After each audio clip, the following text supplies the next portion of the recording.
Chieftain News here reporting to you guys at 2:50 p.m. on June 5th, 2021. Well, I want to say good afternoon to everybody on this Saturday, and welcome to Intel Briefing with Rick on Friday.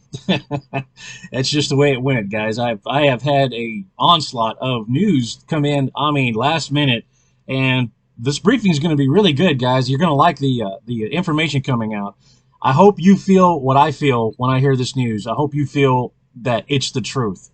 It's just an overwhelming feeling that I'm thinking this is the truth. And so without further ado, let's kick into it. So the fast-paced news has been coming in, I guess, around the world with a lot of things going on. Focusing the attention on the United States, I hope that a lot of you guys can see that we're going through a phase in our country. We're definitely changing as a country, as a nation of Americans. Understand that there are groups out there who do not like the current situation and who are wanting to do things about it. There's news from the underground that there are groups out there that really would like to do some things to, I guess, the current status that we're in and change it to the way things used to be or something close to that. All right, so the United States condition, keeping an eye on it, guys. When you really think about it. I mean, are we doing okay as a nation? Do we look strong? Do we look like we're okay? Do we look weak? Do we, to the other nations, to the other countries, do we look like we're, easy to take down right now? Questions that are coming up around the intel circles are appearance out there to the other nations in the world. So keep that in mind. I wanted to cover that because of some of the stuff that's coming down the pipe in this show. So we talked about the food shortages and of course, the hyperinflation. I'm guessing that by now, most of you guys, if not all of you guys, have seen it. It's just now starting to hit. It's not going to be a fast-paced process all at first, but it will pick up speed. It will pick up speed, guys. It's going to start, and once it starts, it will self-feed itself. Just think about this. If people start to figure out that there is a shortage of food, the hoarding will start. If people start to see that their paycheck is not keeping up with hyperinflation as the value of the dollar goes down, people will start to panic buy. And what they'll start to panic buy is what they're going to hoard, whatever that may be. So keep that in mind.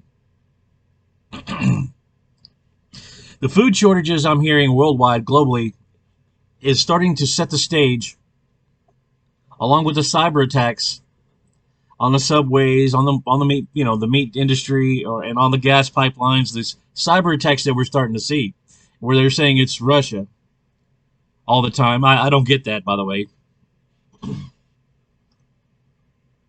I don't think Russia's that good, to be honest with you. But that may be a different story. I don't know. But what I'm hearing from the intel world is that they're all working on this, and I mean all nations are working on this situation. They understand the time that we're in. They understand the period of time that we're in way better than we do, which is something we're going to get a finer point on here shortly, just here in a moment. So the shortages that are coming, rationing has started in some 40 plus other nations, and it's increasing. Food rationing meaning you can only buy one of this and one of that per time you visit the store, or even X amount per week is only what you're allowed to buy. A reference point of what's coming, what the ultimate goal is this. It comes down to the bottom line. The countries are going to control us with food and water and safety. They're going to control us with that. So they are helping along a situation that's naturally coming. They are assisting it with their own events that's going on to assist in bringing the humanity to a certain part of control that we're not under right now. Imagine, if you will, a document that you're starving to death, and you hear on the news that there's a document. If you want to eat, if you want food, water, and safety, you need to meet these government officials here. You need to swear in allegiance to this new system. And this new system is going to be, you follow them, you do what they say, they call the shots. And hey, all the food and water and work and security will be there for you to work and do and have. Here's a punchline. Here is the big kicker. This new document that you're going to see is going to also tell you your religious beliefs, in fact, your religion is not wanted. You're going to have to get rid of it. You're literally going to have to renounce the most dangerous religion on the earth, according to that document. That's a terroristic religion. It's Christianity. That's right. I said that. It's Christianity. There was a document signed that is out to be signed in Canada currently right now for a more peaceful and safer and more cooperative community to work with a government. There is a document now that is there that has been signed by the Prime Minister of Canada to renounce Christianity. So we can let our differences go by the side, and we can get to the core of things. Working, eating, sleeping, safety, peace. You know, we can have that when we get rid of this dangerous stuff, religions, and specifically one religion. This will be your choice. I want to make it clear. You may be going hungry. You may be dying of thirst. But the choice will be yours. You can say no. Understand that. In my commentary at the end of this, I'm going to talk a little bit about that. About possible thoughts now and deeds done today for tomorrow. In that reference. Okay, so here comes a big bomb. I'm going to drop a big bomb on us. So why do we keep time? Why does mankind have, through the ages, through the centuries, through the millennia, plural, why do we keep time? Is it so we can know when to plant crops or when not to plant crops? Is it so we know what time it is to get up and go to work? Is it to know the times and seasons of trends and things that happen in rhythmic patterns? No, unfortunately, those are just the side benefits from keeping track of time. The Mayans, also the Gregorian calendar, the Jewish calendars, these there is millennia of time tracking. Why? From the basic foundations of humanity. Why are we tracking time? Why? So here's the bomb. So the ancient of us, our ancestors, a long time ago, excuse me, had figured out that there was, they went through a cataclysmic event a couple of times, and they realized we need to let our often our distant future, we need to let our race of humans to know that there's a big event coming, and it's coming again. So the calendars were invented. They were a necessity that had to be done. I highly doubt that people thought 8 o'clock in the morning was a big deal on Monday morning, 6,000 years ago. I highly doubt that was a big issue. That, we got to keep track of time so we can, keep track of how much work you're doing. I highly doubt that that's why that they created the calendar system and the counting of time. More along the lines of the event is probably the truth that an event is coming. And the truth is coming out. It is leaking out. I have been researching this since 2003, and those of you who know me know I have. And it's been at first it was reading about it was a mystery, and it was an unknown. And then it became a conspiracy theory years later, and everybody just, basically threw their arms up and just walked away saying it's ridiculous. But is it? A Sumerian tablet was revealed here this last week into some of the Intel circles. The Intel group deciphering this Sumerian tablet. Mind you, they didn't get it all, but they got most of it deciphered. There's a few pieces of it missing. That's why. It's nothing to decipher. It's just a clean spot where there should be some stuff. So it's a star travel map. And it's from the ancient of Sumerian times, talking about Nibiru. The information released shows that people back then were extremely concerned about keeping track of time because of an event that's coming in the future. It's something that's going to return, meaning Nibiru.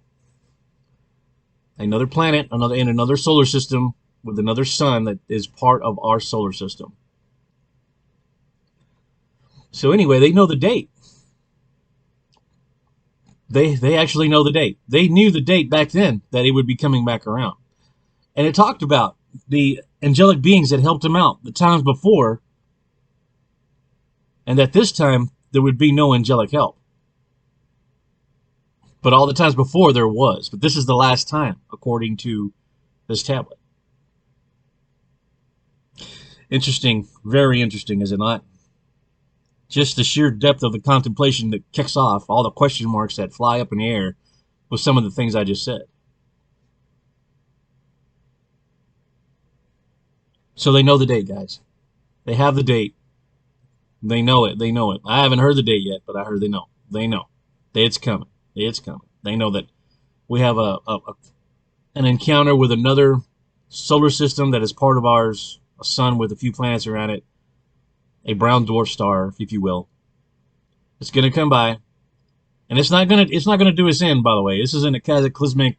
This isn't a life extinction event or anything of that sort at all. But the effects of it coming by will change the sun, our current sun that's going around and going up and down. In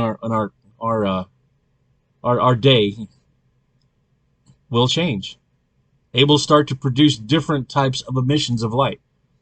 Our sun is going to start to change the way it does business and conducts its day-to-day,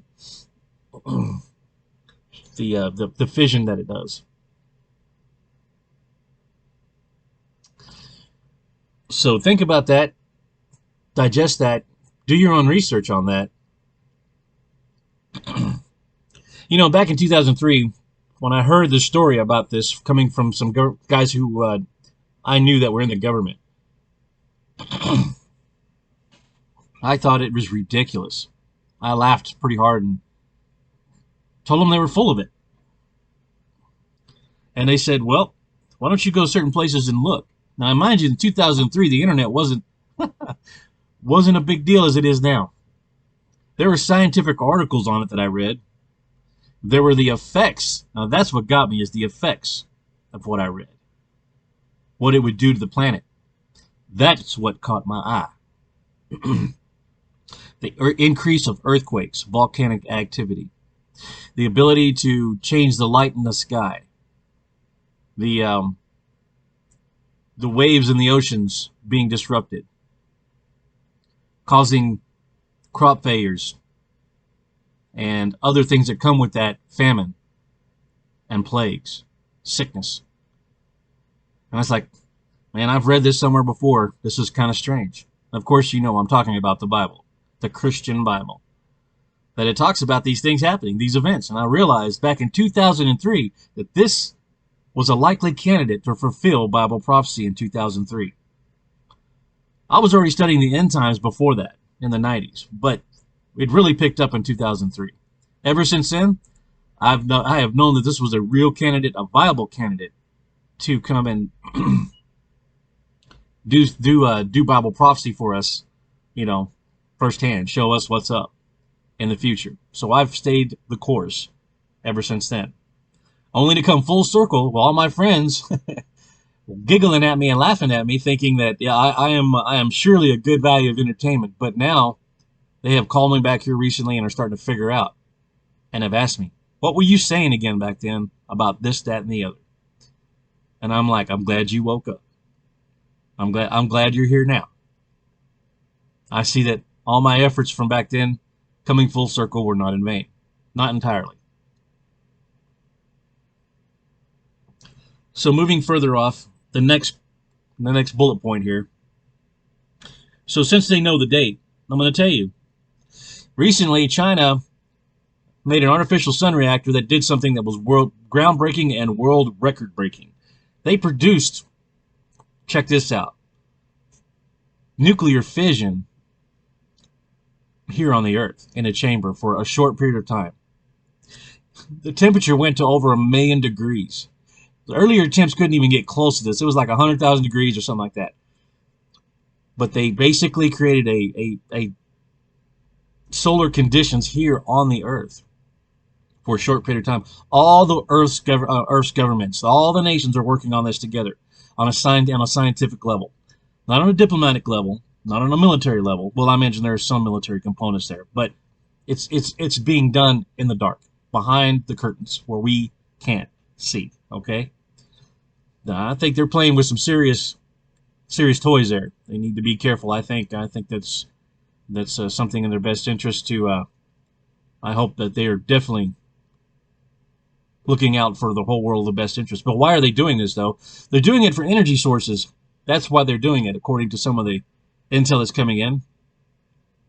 They're doing it for possibly, what I'm hearing, is to power underground cities that they've been building for quite some time, preparing for an event that's coming in the near future.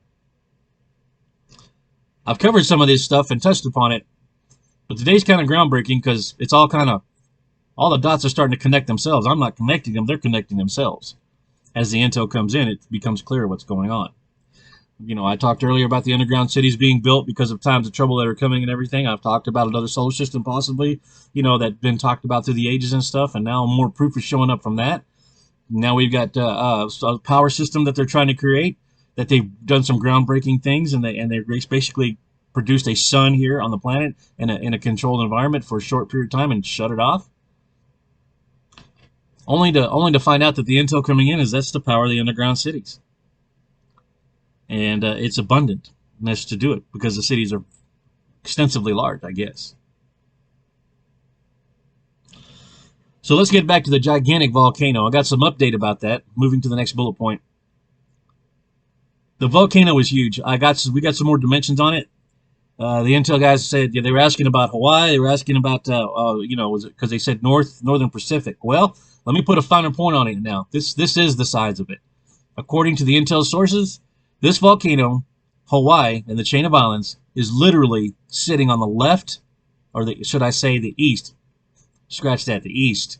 The east lip of the volcano. Okay? The western side of the volcano is Japan. All right?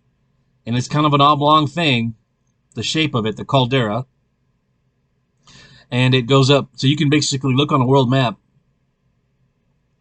and you can draw a circle from starting at Hawaii, going to Japan's coastline, back around to Hawaii.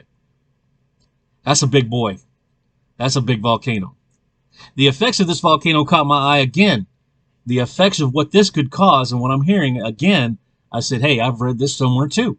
I've read this before. These effects. Well, what I'm getting at directly, to put a point on it, is I'm talking about the sixth seal in Revelation. There's going to be an earthquake on the earth such as never been before or will ever be again. Talking about an event where the sun will be darkened. The moon will turn blood red. The mountains will be moved out of their place. Every island and every mountain will be moved out of its place. If that thing starts to even rumble, I could see this kind of effects coming from that. Not to mention the tsunamis it would kick off and the destruction it would do just from the sheer shaking and rumbling. What if it emits gas? What if it emits stuff into the atmosphere, fills the atmosphere, and darkens the earth for a little while? It has the ability to do it, and that's what I'm hearing from the intel groups. Strangely enough. But it feels right, guys. It feels like the truth to me, like I said earlier. There is a quenching of thirst here with this show as I give it out to you guys. So that's how big the volcano is, guys. That's pretty good size. That's pretty good size. All right, changes the subject again. I just wanted to give you guys an update on that, and I'll keep you updated as I hear. Israel's Golan Heights, there was an event. There's been actually tons of events going on in the Middle East. They're just not making it to the mainstream news media or even really some of the more internet news medias. It's barely coming out. But there has been a whole bunch of events. Of course, we know with Iran's refineries and stuff, some 18 of them catching fire all of a sudden. But just before that, a tanker, or no, I'm sorry, a military Iranian ship was hit that was I guess sunk, and other events that are going on. Understand there's a change of leadership that has happened. Netanyahu, the Prime Minister of Israel, is leaving any day now or any hour now.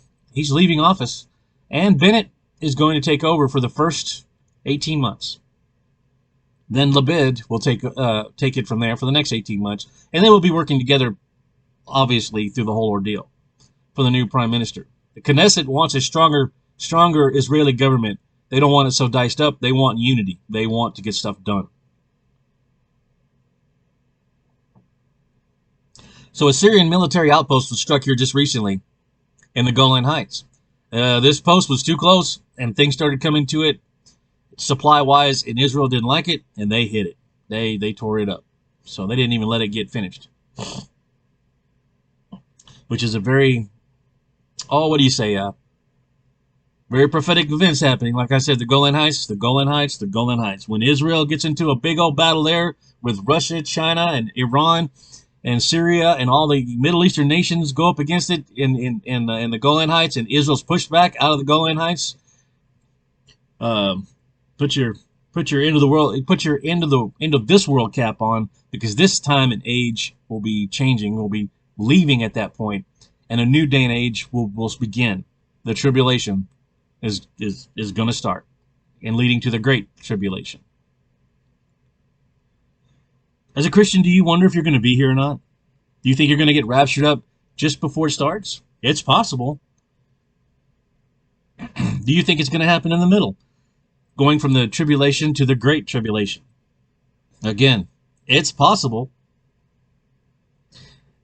I think our Heavenly Father was basically leaving it a little vague for us to let us understand, because I think possibly those are all scenarios that are viable.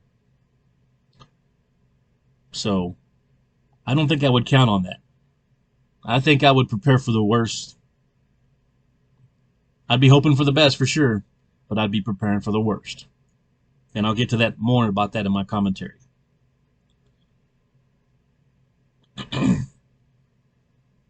So with the change of administration, we're going to see Bennett real quickly about the two-state solution, because I'm starting to hear that they want it. Guys, this is going to be a really bad deal that's going to happen, and it's going to really cause the world to be engulfed in the Middle East events. You watch. You watch. And all of these things are coming to a head all at the same time. We're all on a focal point. We're headed into that focal point. Imagine, if you will, a triangle in front of you laying on the ground, and as you walk into the big side of it, as you walk to the other side, it gets skinnier and narrower and narrower and narrower. And you're going to be making it to that point. Well, seems like all the events that are going on, naturally and man-made, seem to all be headed towards a period of time with a sequence of events that's going to change the age.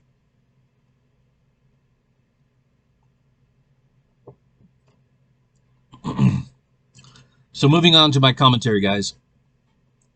I want you guys to know that I care extremely about everybody. Everybody. I don't care if I'm your enemy. I don't care if I'm your friend. I don't care what capacity you know me. I care about everybody. It's just human, decent human behavior to care about everybody. So I'm a watchman on the wall. I'm sitting here with this information that I'm dumping out to you guys. And I think about this. How can I best convey? What do you need to know? As far as on a level of what do you need to do? How is this going to impact you? And I can tell you all right now, all of this is going to impact you. There's not one of you that are listening to this or anybody else here on the earth that this is not going to impact. This is going to impact humanity as a whole, period. There is no escape. I don't even care if people run into underground cities. They are going to be praying and shouting and yelling for the rocks, crying out for the rocks to fall on them and kill them. Huh? You heard about that before? That's in the Bible. That's right. They were kings of the earth, the rich people, the chieftains are going to be underneath the ground, in underground cities praying for the rocks and yelling and shouting for the rocks to fall on them to take them out because of what's going on. Very interesting stuff. With what was written thousands of years ago is starting to become relevant today. So I did some thinking and some contemplating, and I can stick to the plan that I have always thought I was coming into this to do this, what I was going to do. Is tell you guys the briefing that I was hearing out there from the intel sources that I got on a spectrum, a wide spectrum of intel stuff that I listened to, put it together and package it up and present it to you, the highlights. So you're not getting the whole story, but you are getting the meat. You're getting the meat. You're just not getting the side dishes or the dessert. It's too much to cover, to be honest with you. So I can tell you this: prepare however you're going to prepare. I would do it now, if you haven't done it already. I think that people are starting to realize and change their point of view, so they understand that they need to make a plan. They need to make a plan, and have started to do so in their mind. If it's even just a thought process, that's good. You need to do that. You need to have that thought process. What if this starts to happen? What if this global earthquake, does happen? What if that second sun does come by and causes all kinds of crazy stuff? I just remembered something. Real quick. I can't forget about this. I'm glad I remembered. Mark this down well. Everything aside, everything else I told you about the second sun and everything else that I just covered in this briefing, mark this down. Our sun is going to change its way of putting out light. It's going to change how it processes sunlight, and it is going to do something to our Earth, having a huge effect on us. And it's horrible to say this, but the new formation of light that the sun's going to start to produce for us, which may be a little dimmer to us by the eye, will not work on solar panels. Solar panels are not current solar panels are not going to be able to do the photovoltaic process that they do. So the solar panels that are currently existing are not going to be able to soak up the sun's rays to convert it to energy. Point blank. Needed to get that out there, guys. Be prepared for that. If you're thinking all solar, have a spectrum of power supplies. So prepare. I can tell you guys that the plan for me, for you guys, is to sit down and tell you to prepare.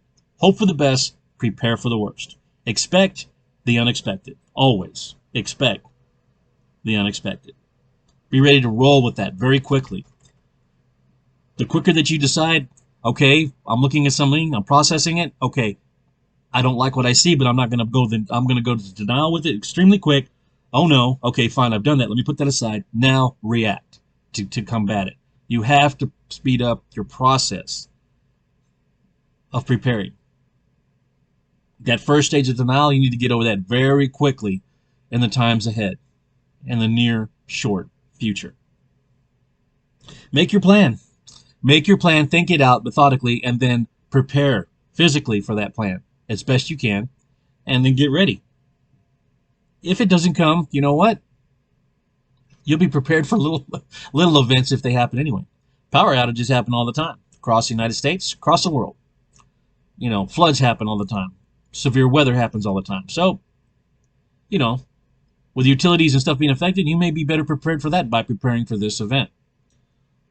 I highly doubt that this event's not going to happen, guys. I'm pretty sure it's going to happen, to be honest with you. So prepare for that best you can. Make a plan now. That way, when the panic starts, you'll have a plan to stick to. Revert back to your plan and execute it. The reason you made that decision now in a calm, cool state today is for tomorrow when it happens and it unleashes on you, you will have made your plan where you're going to stand your ground, where you're going to move off to, what you're going to do. You've already made your plans. Do that. Revert back to your plan when you see what's coming. That's the warning I'm giving you guys. And whatever faith you have, whatever religion, whatever belief you have, stick to it. Multiply it. Amplify it. Just get busy with that. As I said from the beginning of these videos, I'm a Christian. I'm a believer. And that ain't going to change. Not anytime. I hope this is some help to you guys. I hope this gives you some idea. You can read about these events and Revelation going through the seals of the four horsemen of the apocalypse into all the way up to the sixth seal, which is a very, very big seal to pop once it does. Once that seal breaks, what's going to unleash on the earth is global affecting and global impacting. And it's not going to be a good outcome after it's done. There's going to be destruction, guys. It's a wake-up call. The shaking of the heavens and the earth is going to happen. So be prepared for that. Even if you're doing nothing and you're just going to rely on your faith, that's fine. Just remember when the events start, hold on to your faith like nothing other. Remember, choices are going to be made in the future. Make your choice now. Any contract or document that comes up that says I have to renounce Christ and Christianity, I'm going to make my choice. I'm going to make my choice that day. I've already made the decision today for that choice coming tomorrow.